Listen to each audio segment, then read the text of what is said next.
मराठा विद्या प्रसारक समाज, KRT arts, BH commerce and AM science के टीचम college Nashik के हिंदी विभाग की ओर से मैं प्राध्यापक PV कोट में आज हिंदी विशेष काव्यशास्त्र इस विषय के अध्यापन के लिए आप लोगों के सामने उपस्थित हूँ। आज हमें शब्द शक्तियों में तीसरी शब्द शक्ति व्यंजना शब्द शक्ति का परिचय देखना है। इसके पूर्व तुम लोगों ने व्यंजना के पूर्व अभिधा और लक्षणा शब्द शक्तियों का परिचय कर लिया है। इनसे अर्थ का बोध नहीं हुआ या बाधा निर्माण हुई तो आगे हमें व्यंजना शब्द शक्ति का सहारा लेना होता है। तो ऐसे व्यंजना शब्द शक्ति का परिचय आज हमें यह करना है। आप लोग इसके पूर्व अभिधा और लक्षणा शब्द शक्ति का जो परिचय कर चुके हैं उसे फिर से यहाँ याद कीजिए कि अभिधा किसे कहते हैं, व्यंजन लक्षणा किसे कहते हैं। तो अभिधा और लक्षणा शब्द शक्ति के साथ अगले हमें व्यंजना शब्द शक्ति समझ लेनी है। तो पूर्व की दो शब्द शक्तियाँ यहाँ तुम लोगों को सामने रखकर तीसरी शब्द शक्ति का जो परिचय है वह समझ लेना है। तो चलिए एक एक उदाहरण के माध्यम से हमें इस शब्द शक्ति को समझ लेते हैं।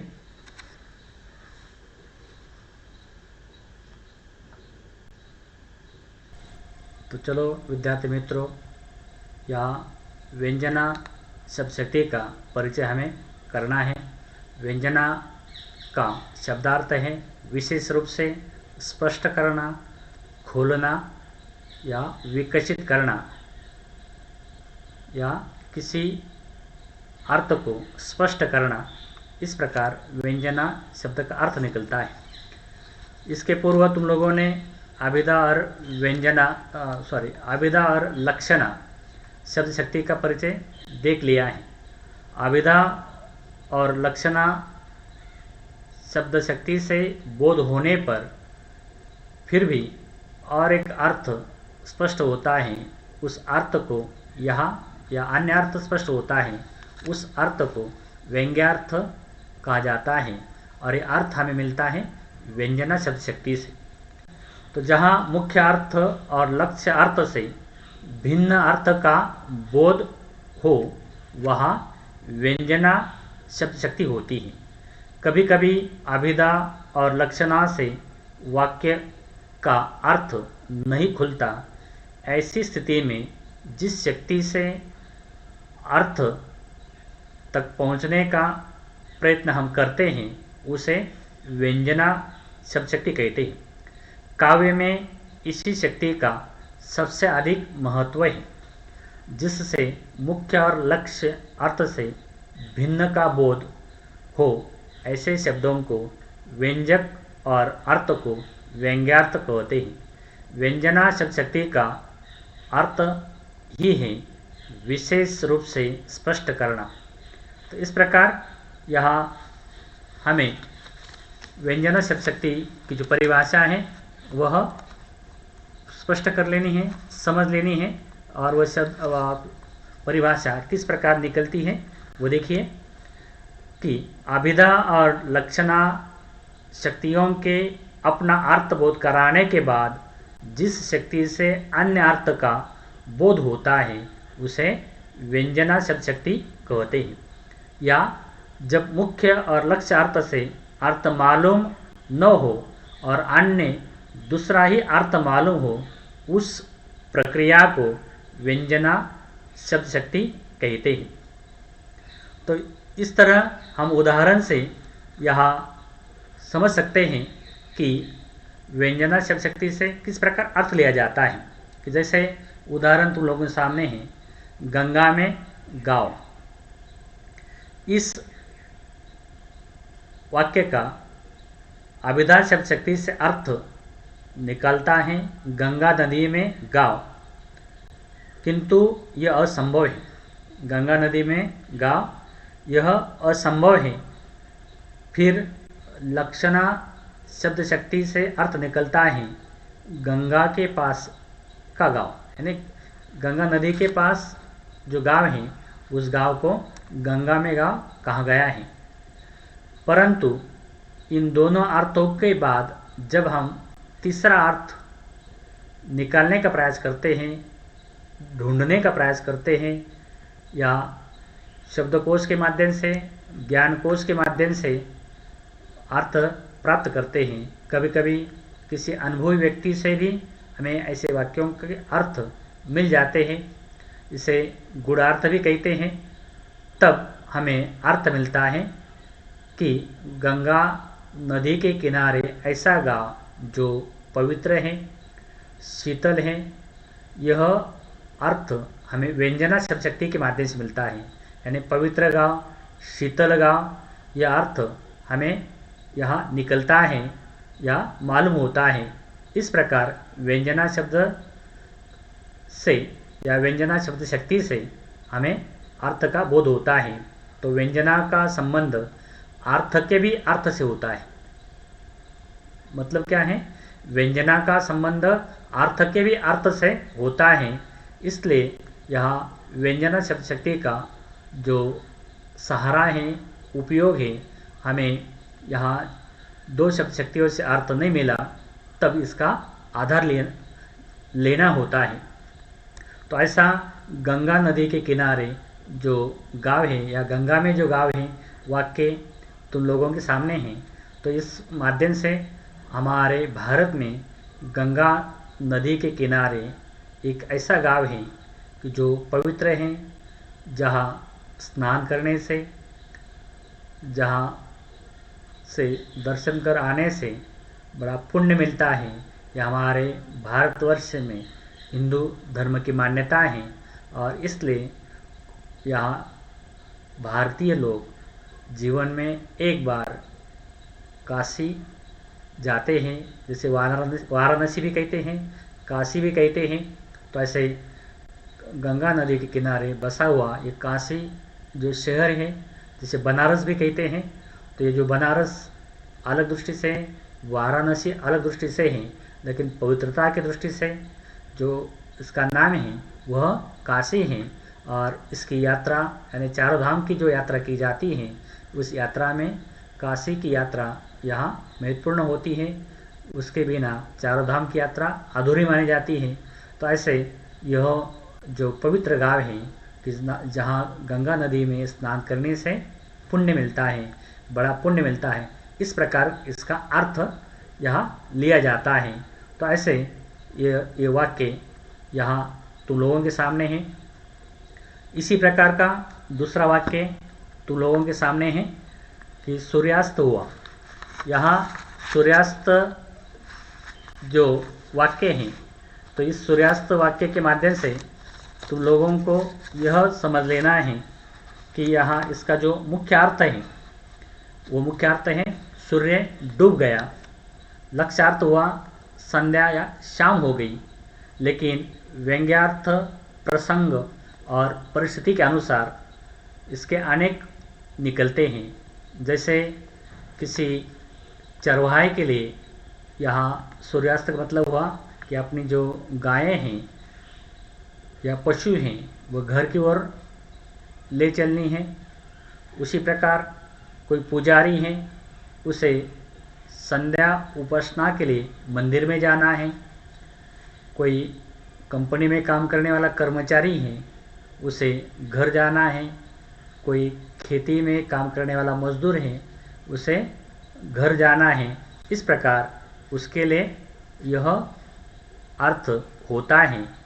लेकिन इन अर्थों से भी अधिक गहरा जो अर्थ इसमें है वह अलग अलग प्रकार के अर्थ यहाँ निकलते हैं। जैसे किसान या मजदूर के लिए काम समाप्त करने का अर्थ है, तो चोर के लिए अब काम की तैयारी करने का अर्थ है, तो नवविवाहित पत्नी के लिए उसके पति आने का समय हो गया, इस प्रकार का बोध करता है।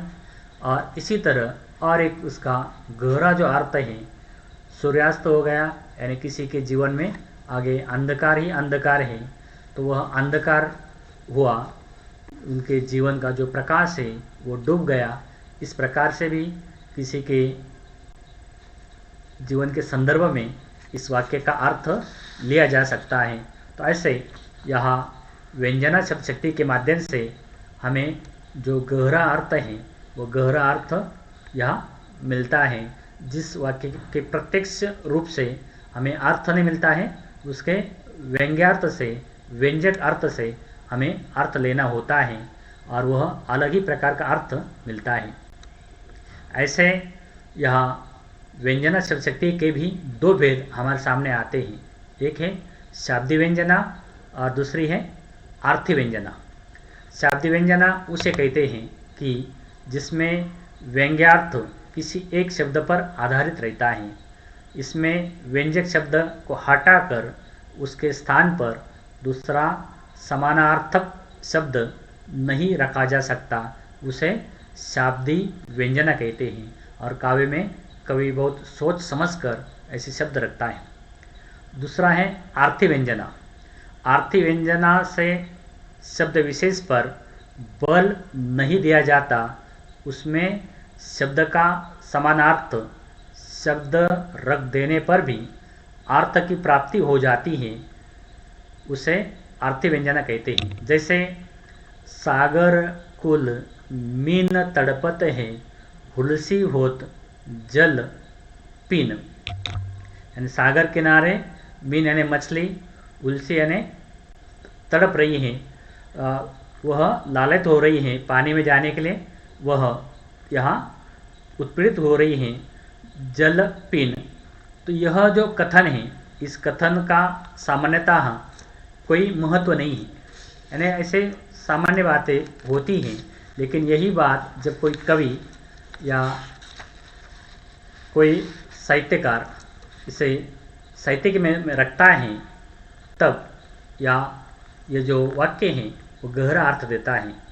यानी ये जो वाक्य हैं, ये वाक्य हम काव्य में या दूसरे उदाहरण के माध्यम से जब हमारे सामने आता है, तो उसका जो अर्थबोध है वो व्यंग्यार्थ के माध्यम से हमारे सामने आता है कि जब इस बात का पता चल जाता है कि इसको कहने वाला या कहने वाली गोपिकाएं हैं, तब इसका यह अर्थ निकलता है कि हम कृष्ण के समीप होते हुए भी मछली के समान तड़प रही हैं। यानी कृष्ण गोकुल में होकर भी कृष्ण के दर्शन नहीं हो रहे हैं, तो कृष्ण के दर्शन के लिए गोपी क्या हो रही है, यहाँ हुलसित हो रही है, तड़प रही है, तो वह समीप होकर भी उनके दर्शन नहीं कर पा रही है।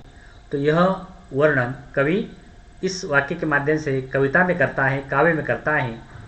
तो यहाँ कृष्ण के दर्शन से उन्हें जो आनंद मिलता है, वैसा ही आनंद यहाँ मछली को पानी में यहाँ प्रवेश करने से मिलता है, प्राप्त होता है। तो हमें वैसा ही आनंद प्राप्त, गोपिकाएँ क्या कहती हैं, हमें वैसा ही कृष्ण के दर्शन से हमें वैसा ही आनंद प्राप्त होगा जैसा कि मछली को पानी में जाने से होता है। इस तरह मछली की तरह मछली की भांति या गोपिकाएं कृष्ण के दर्शन के लिए तड़प रही है। तो इन शब्द शक्तियों के माध्यम से तुम लोग समझ गए कि यहाँ शब्द का अर्थ निकालने के लिए किस प्रकार 3 आधारों का उपयोग किया जाता है, और उससे अलग अलग अर्थ यह मिलते हैं, और उन अलग अलग अर्थों को ही या 3 भेदों के माध्यम से हमारे सामने यहाँ यह शक्तियाँ दिखाई देती हैं। एक अभिधा है, दूसरी लक्षणा है, तीसरी व्यंजना है। तो ऐसे शब्द शक्तियों का साहित्य में बहुत ही महत्व है। साहित्य या काव्य में महत्वपूर्ण स्थान है। अर्थों का समस्त या संपूर्ण चमत्कार शब्द शक्तियों से ही चमत्कृत होता है और इन्हीं शब्द शक्तियों के आधार पर ध्वनि सिद्धांत की प्रतिष्ठा हुई है। ध्वनि सिद्धांत मतलब जो ध्वनि है या जिसे स्वन विज्ञान भी कहा जाता है, ध्वनि विज्ञान भी कहा जाता है, तो ये भाषा विज्ञान की एक शाखा यहाँ उत्पन्न हुई है। तो इन शब्द शक्तियों के माध्यम से ही वह शाखा भाषा विज्ञान में यहाँ विकसित हुई। तो वह स्थापना करने का कार्य इन शब्द शक्तियों के माध्यम से हुआ है। यानी भारतीय काव्यशास्त्र में शब्द शक्तियों का जो अध्ययन है वो प्राचीन काल में हुआ और आगे चलकर जब लिंग्विस्टिक या भाषा विज्ञान लिखा गया तो उस समय शब्द शक्तियों के आधार पर या इनके आधार पर ही ध्वनि सिद्धांत यहाँ सामने आया। इसमें अधिकतर काव्य में व्यंजना शब्द शक्ति का प्रयोग होता है, इसलिए व्यंजना शब्द शक्ति को श्रेष्ठ शब्द शक्ति कहते हैं। तो यहाँ तुम लोगों को ये भी ध्यान में रखना है कि कौन से शब्द शक्ति को श्रेष्ठ शब्द शक्ति कहते हैं। तो इस तरह तुम लोग तीनों का परिचय यहाँ समझ गए हैं। तो तुम लोगों को इस पर एक होमवर्क के लिए प्रश्न दिया जाता है कि शब्द शक्तियों का सोदाहरण परिचय लिखिए या स्पष्ट कीजिए। तो इस प्रश्न का उत्तर आप लोग इन शब्द शक्तियों के जो 3 लेक्चर हैं उसके आधार पर लिख सकते हैं। और इसी के साथ हम यहाँ रुक जाते हैं। धन्यवाद।